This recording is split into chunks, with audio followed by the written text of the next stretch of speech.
तीर्थंकर अरहंत प्रभु वीतराग भगवान,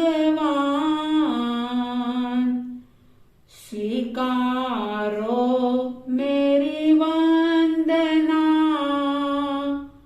भवतारक जलयान परमेष्टि की वंदना। शमन करे भवताप, स्मरण मनन से चेतना। जागे अपने आप। श्रद्धालु जिज्ञासु श्रोताओं, पर्वाधिराज पर्युषण महापर्व का आज 7वां सूर्य उदित हुआ। ये पर्व जो जागी हुई आत्माओं का संदेश देते हैं, ये पर्व खुद की आत्मा को जानने का, पढ़ने का पर्व है। ये जीवन से संबंधित पर्व है और ये अंतगढ़ सूत्र का स्वाध्याय इसीलिए किया जाता है कि इसमें जागी हुई आत्माओं का वर्णन किया है।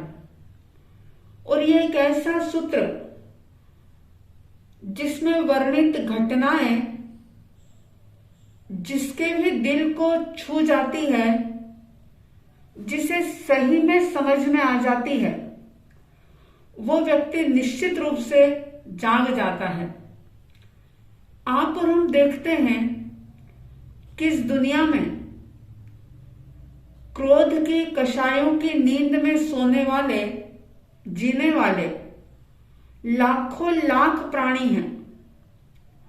इस धरती पर घृणा, वेर, नफरत, मोह, इन सब दुर्गुणों के साथ जीने वाले करोड़ों लोग हैं। लेकिन ये अंतगढ़ सूत्र उन लोगों की बात नहीं करता। ये तो गिने चुने उन भव्य महान आत्माओं का जिक्र करता है जो कि अंतकृत हो गए, जिन्होंने कर्मों का, कषायों का, राग द्वेष का अंत कर लिया और अनंत आनंद में लीन हो गए। सारे ही दुख दर्दों से जो मुक्त हो गए। और इसी उद्देश्य को लेकर के आप और हम बड़े ही श्रद्धा से, भावों से इस शास्त्र का स्वाध्याय कर रहे हैं। और आप लोग इस शास्त्र के स्वाध्याय को बड़ी ही तल्लीनता के साथ श्रवण कर रहे हैं, इसलिए आप सभी धन्यवाद के पात्र हैं।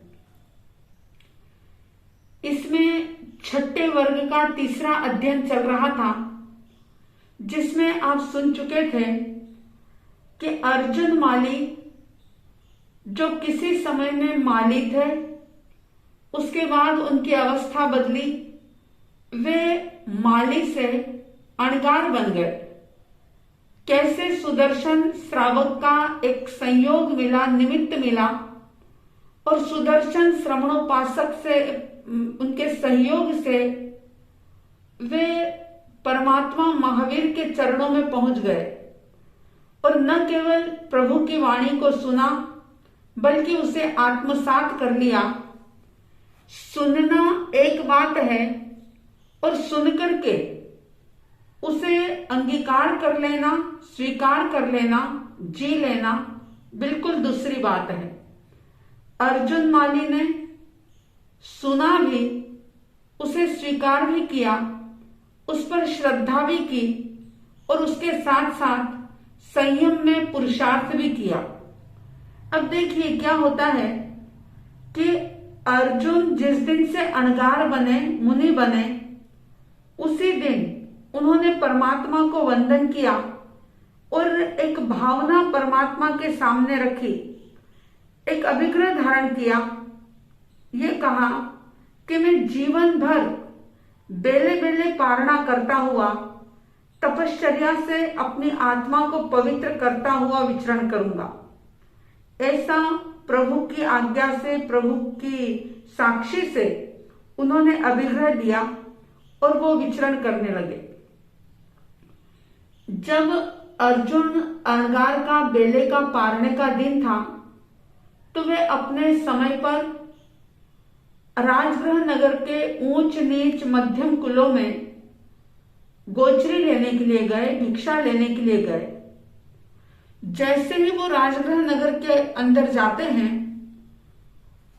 तो सारे ही लोग जो उनको देखते हैं, क्योंकि लोगों की, सामान्य लोगों की एक सबसे बड़ी समस्या कह दूं या अज्ञानता कह दूं, वो ये होती है कि अगर किसी व्यक्ति के जीवन में कोई एक बुरी घटना देख ले या उसके द्वारा किया गया कोई बुरा व्यवहार देख ले, तो वो अपने दिलो दिमाग में लोग छाप लेते हैं और उस व्यक्ति पर ऐसा ठप्पा लगा देते हैं कि ये तो गंदा आदमी ही है। ये जन साधारण लोगों की एक मेंटालिटी होती है, मानसिकता होती है। तो राजगृह के नगर लोगों ने जब उनको देखा तो सभी लोग कुछ भयभीत तो होते हैं, कुछ उनको ढोंगी समझते हैं, कुछ पाखंडी समझते हैं। और कोई कहता है कि भाई इन्होंने तो, ये तो ऐसा हत्यारा है कि इसने मेरे पिता को मार दिया। जिसकी माता मर गई थी उसने ये कहा कि इसने तो मेरी माँ को मारा, कोई कहता है इसने मेरे भाई को मारा। लेकिन इतना ही लोगों ने कहा ही नहीं, लेकिन ऐसा कह करके लोगों ने उनका बहुत अपमान किया, निंदा की, भर्त्सना की, बहुत कठोर कटुक वचन बोल करके उनका तिरस्कार किया, उनको क्रोधित करने के लिए बहुत प्रयास किया, उनके पिछले दोषों को प्रकट करने लगे। और इतना ही नहीं, कोई कोई लोग तो ऐसे भी थे जिन्होंने उनको धूसे मारे, थप्पड़ मारे, पत्थर फेंके उनके ऊपर, लाठी भी बरसाई। लेकिन अर्जुन अणगार ने सिर्फ वेश परिवर्तन नहीं किया था, लेकिन वेश परिवर्तन के साथ साथ, केश लुंचन के साथ साथ उन्होंने अपने मन को भी बदल दिया था, अपनी सोच को बदल दिया था। सिर्फ द्रव्य से साधु नहीं बने थे, बल्कि भाव से साधु बनकर के उन्होंने भगवान महावीर से एक निवेदन किया था कि हे भगवान, मुझे और कुछ नहीं चाहिए, बस मैंने जो धर्म आपके मुख से सुना है और जो समझा है, तो बस मैं जान गया कि ये दुख का कारण जो है वो जन्म मरण है और अनंत सुख का स्थान जो है वो मोक्ष है। तो बस मुझे और कुछ नहीं चाहिए। हे भगवान, मैं जन्म मरण को दूर कर सकूं, ऐसा आशीर्वाद, ऐसी कृपा आप मुझ पर बरसाना। निवेदन किया था अर्जुन अणगार ने। चरणों में आज प्रभु नहीं और कोई फरियाद, चरणों में आज प्रभु नहीं और कोई फरियाद। अब जन्म मरण में तू देना वो आशीर्वाद, चरणों में आज प्रभु नहीं और कोई फरियाद। जो प्रतिज्ञा अर्जुन अणगार ने अपने पूरे जीवन भर के लिए की, इस प्रसंग को सुनकर के हम दिन में कुछ समय के लिए तो ऐसी प्रतिज्ञा जरूर धारण कर सकते हैं जिससे कि हमारे भीतर का समता भाव बढ़े। क्या कहा उन्होंने? दुख को मानो वरदान, बाधाओं से खेलो, दुख को मानो वरदान, बाधाओं से खेलो, चाहे सुमन मिले या शूल, जो मिल जाए ले लो, समता का भाव रहे, नहीं आए हर्ष विषाद, चरणों में आज प्रभु, नहीं और कोई फरियाद। उन्होंने ये भावना सिर्फ शब्दों से ही नहीं भाई, बल्कि इन भावों को आत्मसात किया। आप सिर्फ कल्पना कर सकते हैं कि राजगृह नगर जो इतना बड़ा था और पूरे नगर में थोड़े समय पहले जहां अर्जुन माली का इतना आतंक फैला हुआ था और एकदम से वो साधु बन गया, क्या लोगों को यकीन हुआ होगा कि सचमुच ये परमात्मा के शिष्य बन गए हैं? इनका वेश ही नहीं लेकिन भाव भी परिवर्तित हो गया है। लोगों ने नहीं मानी इस बात को और वे उनको बहुत ज्यादा आक्रोश से परेशान करते हैं, गालियां देते हैं। लेकिन अर्जुन अणगार जो कि बिल्कुल क्षमा की मूर्ति बन गए थे, समभावों से उन्होंने सब कुछ सहन किया और मन में ये सोचते हैं कि ये तो बेचारे सिर्फ मुझे गालियां दे रहे हैं या ज्यादा से ज्यादा पत्थर ही तो फेंक रहे हैं, सिर्फ मेरा अपमान और तिरस्कार ही तो कर रहे हैं। मैं तो कितना पापी था कि मैंने इनके प्रियजनों को, स्वजनों को जान से मार डाला। क्षमा भाव धारण किया उन्होंने।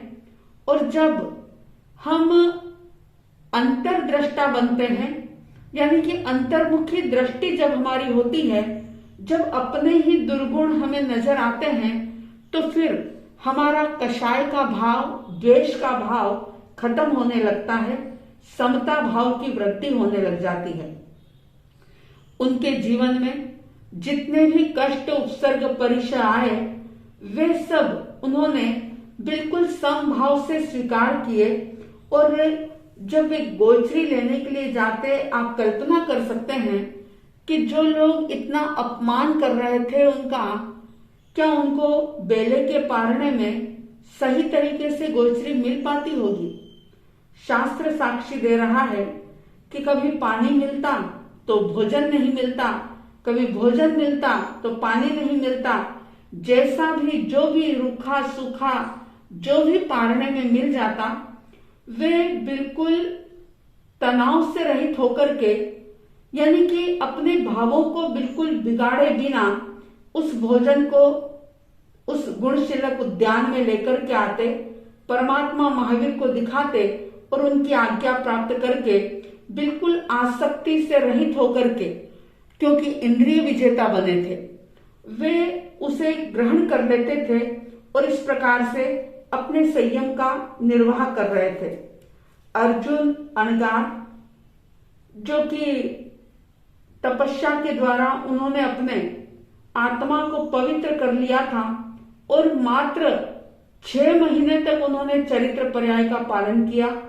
15 दिन का संलेखना संधारा करके वे उसी भाव में सिद्ध बुद्ध और मुक्त हो जाते हैं, अव्याबाद सुख से संपन्न हो जाते हैं। इस प्रकार से अर्जुन अणगार का ये तीसरा अध्ययन संपन्न होता है। चौथे अध्ययन के अंदर गुणशीलक नाम का उद्यान, राजगृह नगर, श्रेणिक राजा और उस राजगृह नगर में काश्यप नाम के गाथापति रहते थे। उन्होंने भी परमात्मा की वाणी को सुनकर के दीक्षा ली थी और 16 वर्ष तक दीक्षा पर्याय का पालन करके वे अंत में विपुलगिरी पर्वत पर सिद्ध बुद्ध और मुक्त हुए थे। इसी प्रकार से 5वें अध्ययन में क्षेमक गाथापति का वर्णन है, जो कि काकंदी नगरी के निवासी थे और इन्होंने भी दीक्षा ली, 16 वर्ष तक दीक्षा पर्याय का पालन किया और अंत में विपुलगिरी पर्वत पर सिद्ध बुद्ध और मुक्त होते हैं। 6ठे अध्ययन में धृतिधर नाम के गाथापति का वर्णन है। ये भी काकंदी नगरी के निवासी थे। इन्होंने भी भगवान महावीर के पास दीक्षा अंगीकार की थी, 16 वर्ष तक दीक्षा पर्याय का पालन किया था और ये भी विपुलगिरी पर्वत पर सिद्ध बुद्ध और मुक्त हुए थे। 7वें अध्ययन में कैलाश नाम के गाथापति का वर्णन आता है, जो कि साकेत नगरी के निवासी थे। इन्होंने भी संयम अंगीकार किया था, 12 वर्ष तक चरित्र पर्याय का पालन किया था और विपुलगिरी पर्वत पर सिद्ध बुद्ध और मुक्त हुए थे। 8वें अध्ययन के अंदर हरिचंदन गाथापति का वर्णन है। ये भी साकेत नगरी के निवासी थे। इन्होंने भी दीक्षा लेकर के 12 वर्ष संयम पर्याय का पालन किया, चरित्र का पालन किया और अंत में विपुलगिरी पर्वत पर सिद्ध बुद्ध और मुक्त हुए थे। इसी तरह से 9वें अध्ययन में वारवात्तक नाम के गाथापति का चरित्र आता है। ये राजगृह नगर के निवासी थे। परमात्मा की वाणी सुनकर के इन्होंने भी दीक्षा ली, 12 वर्ष तक श्रवण पर्याय का पालन किया और अंत में विपुलगिरी पर्वत पर सिद्ध बुद्ध और मुक्त होते हैं। 10वें अध्ययन में सुदर्शन गाथापति का चरित्र है। ये वाणिज्य ग्राम के निवासी थे और इन्होंने भी परमात्मा महावीर स्वामी जी के पास दीक्षा ली थी, 5 वर्ष तक दीक्षा का पालन किया था और विपुलगिरी पर्वत पर ये भी सिद्ध बुद्ध और मुक्त हुए थे।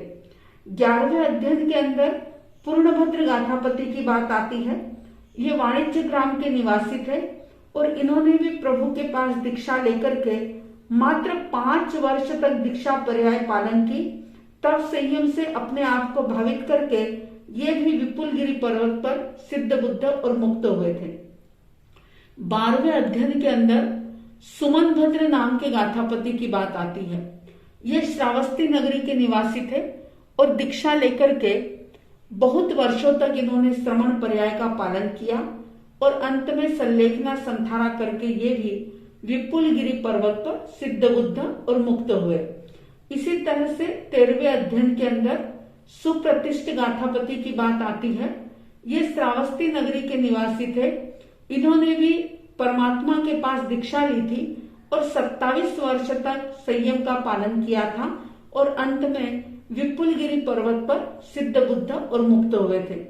इसी तरह से 14वें अध्ययन के अंदर मेघ नाम के गाथापति का वर्णन है। ये राजगृह नगर के निवासी थे और दीक्षा लेकर के बहुत वर्षों तक इन्होंने भी संयम का पालन किया और अंत में सिद्ध बुद्ध और मुक्त हुए। मन में एक सवाल सहज ही पैदा हो सकता है कि आखिर ऐसा क्या उपदेश देते होंगे परमात्मा, ऐसी क्या बात कहते होंगे कि जिससे एकदम से सत्य का बोध उन लोगों को हो जाता होगा, सम्यक दर्शन मिल जाता होगा, संयम की भावना पैदा हो जाती होगी और न केवल संयम लेते लेकिन ऐसी साधना करते कि उसी जन्म में अपने सारे कर्मों को क्षय करके वे सिद्ध बुद्ध और मुक्त हो जाते। तो सभी तीर्थंकर वैसे तो बहुत सारी बात बताते हैं, लेकिन मुख्य रूप से हरेक को ये कहते हैं कि आत्मा को जानो, तुम जो दिख रहे हो वो तुम नहीं हो, अमृत का घट है तुम्हारे अंदर, अमृत घट है तेरे अंदर,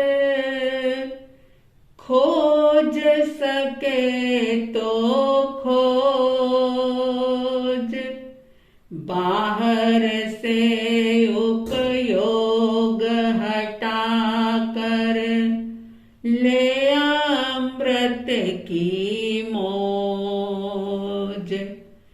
अमृत घट है तेरे अंदर, खोज सके तो खोज, बाहर से उपयोग हटा कर ले अमृत की मौज। संभल अरे अमृत घट में मत विष की बूंदे घोल, उबड़ खाबड़ मानस भूपर कदम न जाए डोल। हे भव्य संभल संभल पग धर रे, अंतर आंखें खोल।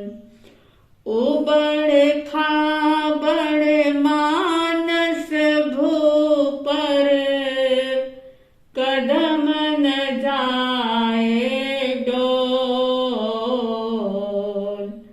रे भव्य संभल संभल पग धर रे, अंतर आंखें खोल। और ये उपदेश सिर्फ उन लोगों के लिए ही नहीं था, यही संदेश आपके लिए, हमारे लिए, सभी भव्य आत्माओं के लिए है।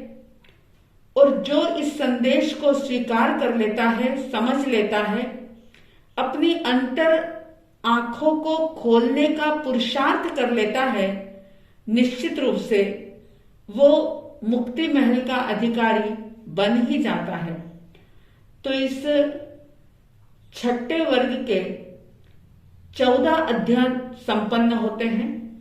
15वां अध्ययन जो है, जिसमें जम्बू स्वामी जी के पूछने पर सुधर्मा स्वामी जी कहते हैं कि हे जम्बू, उस काल उस समय में पोलासपुर नाम का नगर था, जहां पर श्रीवन नाम का उद्यान था।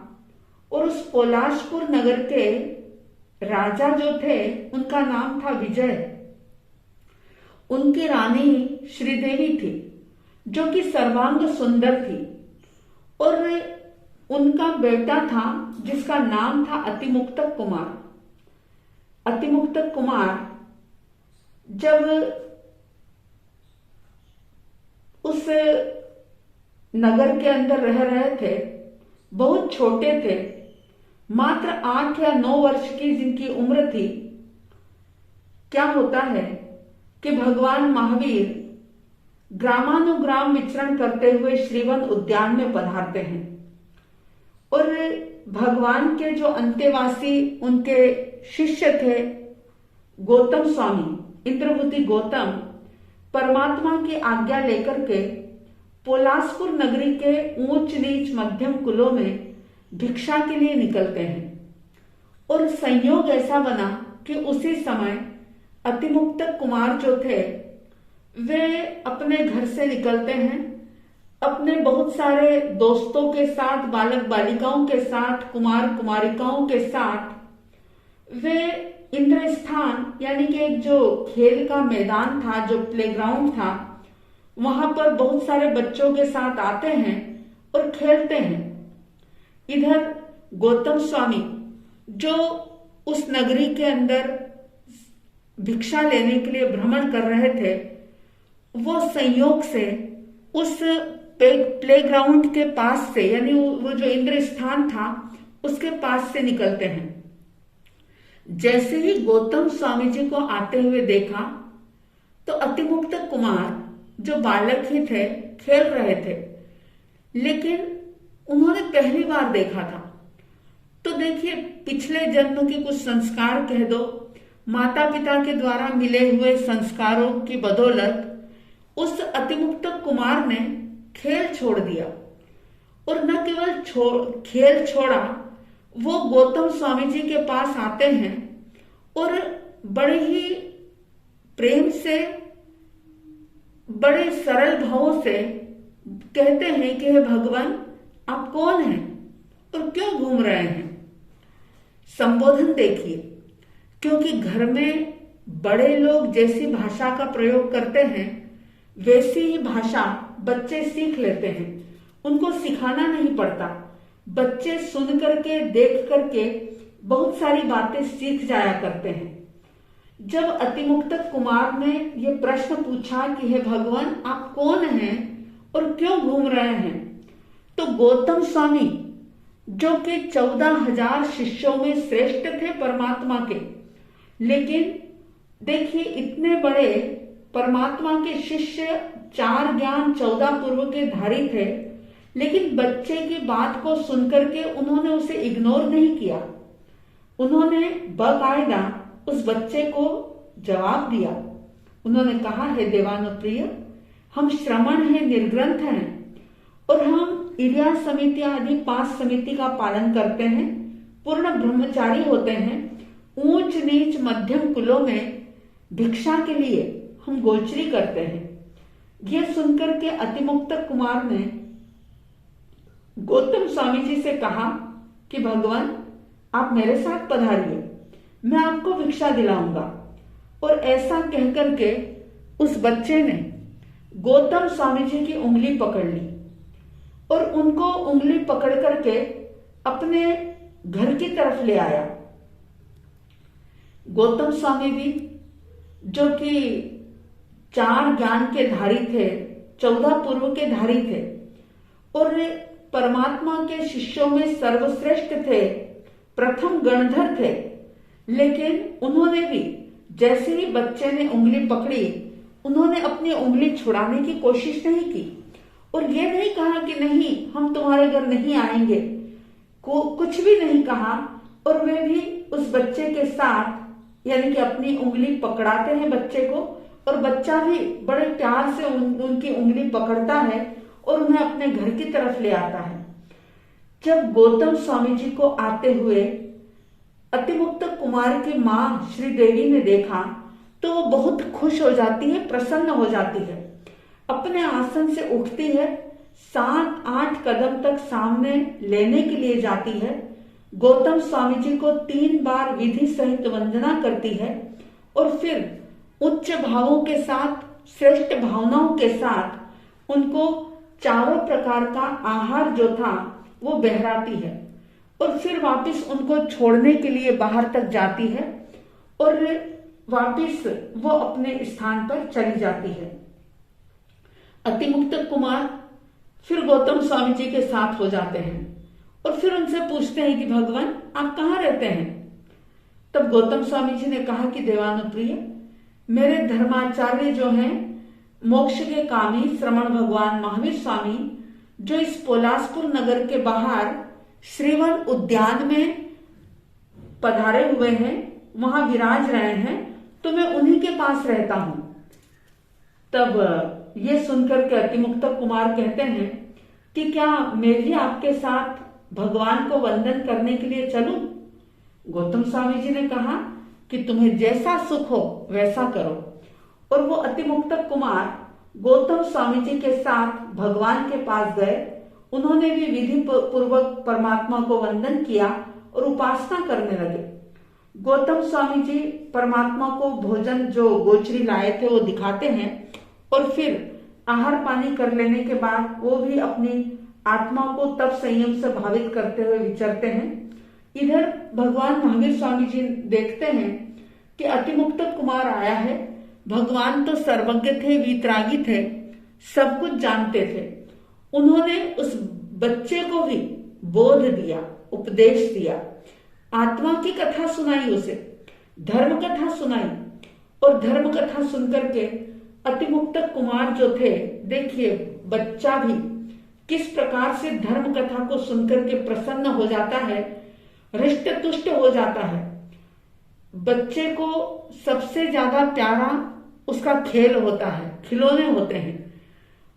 और लेकिन गौतम स्वामी जी को देख करके अतिमुक्त कुमार खेल के मैदान से आ गए और न केवल आए लेकिन भगवान के पास पहुंच गए और भगवान की धर्म उपदेश की बात को सुनकर के समझ गए, प्रसन्न हो गए और बहुत बड़ा निर्णय ले लिया कि भगवान, मैं अपनी माता पिता की आज्ञा लेकर के आपके पास दीक्षा लेना चाहता हूं। भगवान ने कहा कि जैसा तुम्हें सुख हो वैसा करो। अब क्या होता है, अतिमुक्त कुमार आते हैं अपने माता पिता के पास और कहते हैं कि मैं आपकी आज्ञा लेकर के भगवान महावीर स्वामी जी के पास दीक्षा लेना चाहता हूं। तो माता पिता सुनकर के एकदम आश्चर्यचकित हो गए और कहते हैं कि अरे बेटा, तुम तो अभी बच्चे हो, तुम्हें तत्वों का तो कोई ज्ञान है नहीं, तुम धर्म को कैसे जान सकते हो। ये सुनकर के अतिमुक्त कुमार ने कहा कि हे माता, मैं जिसे जानता हूं उसे नहीं जानता और जिसे नहीं जानता उसे जानता हूं। बेटे की जब ये बात सुनी तो माता पिता कहते हैं कि क्या कह रहे हो, ये पहेलियों जैसी बात कर रहे हो तुम, क्या मतलब है इसका कि जिसे मैं जानता हूं उसे नहीं जानता, जिसे नहीं जानता उसे जानता।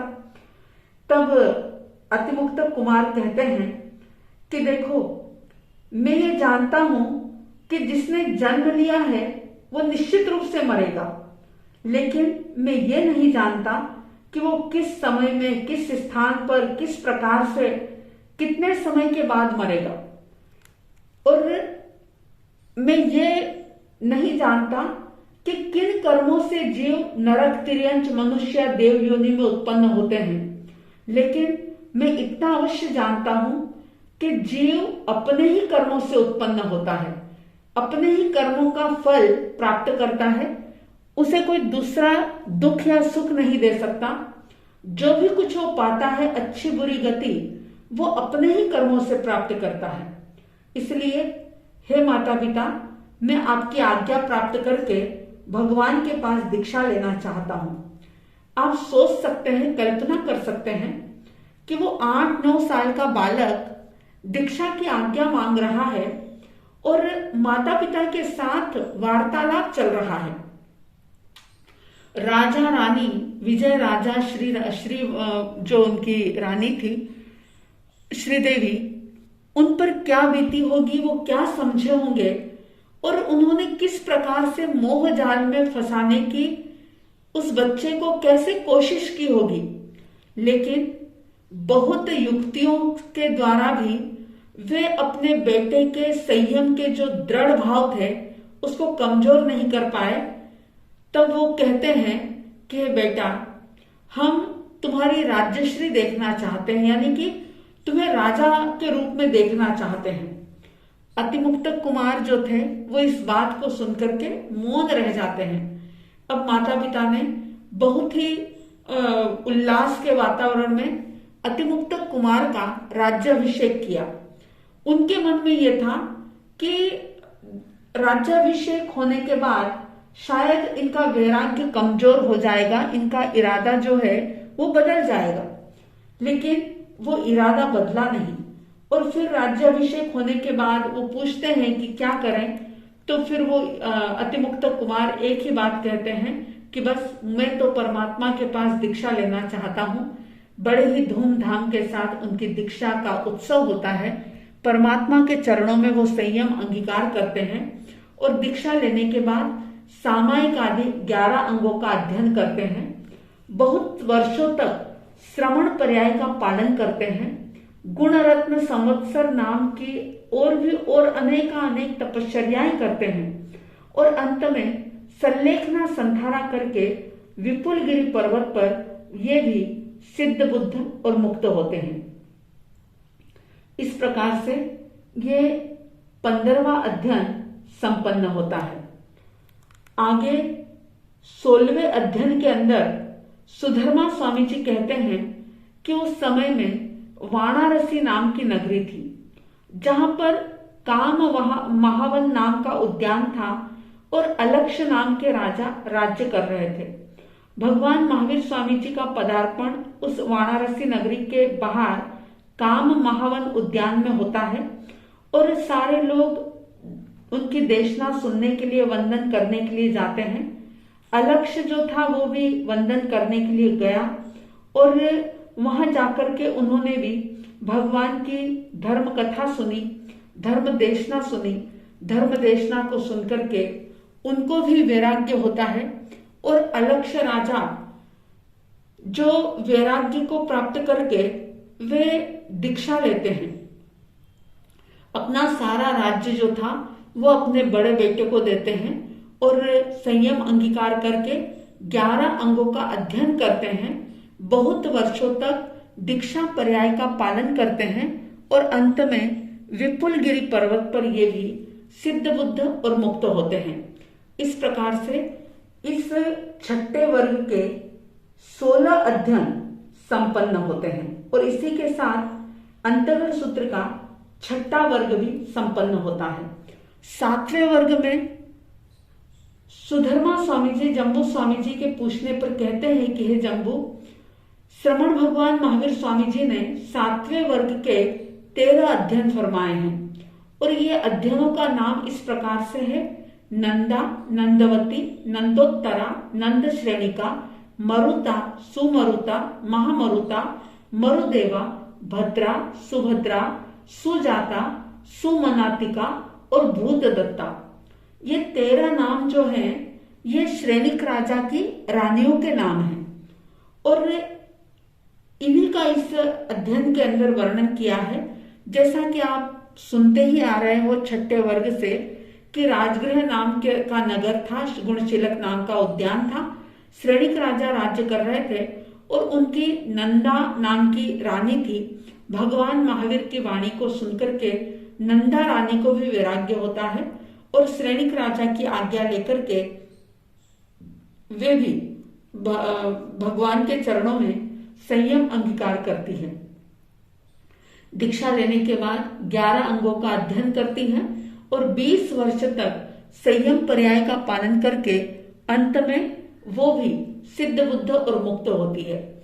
इसी तरह से नंदवती आदि जो और 12 रानियां थी उन्होंने भी भगवान की वाणी को सुनकर के, देखिए राजा की रानियां थी, कितने सुख वैभव में उनका जीवन बीत रहा था, लेकिन उन्होंने जाना कि सच्चा सुख भोग में नहीं त्याग में है और श्रेणिक राजा की आज्ञा प्राप्त करके 13 ही रानियां दीक्षित होकर के सिद्ध बुद्ध और मुक्त अवस्था को प्राप्त कर जाती है।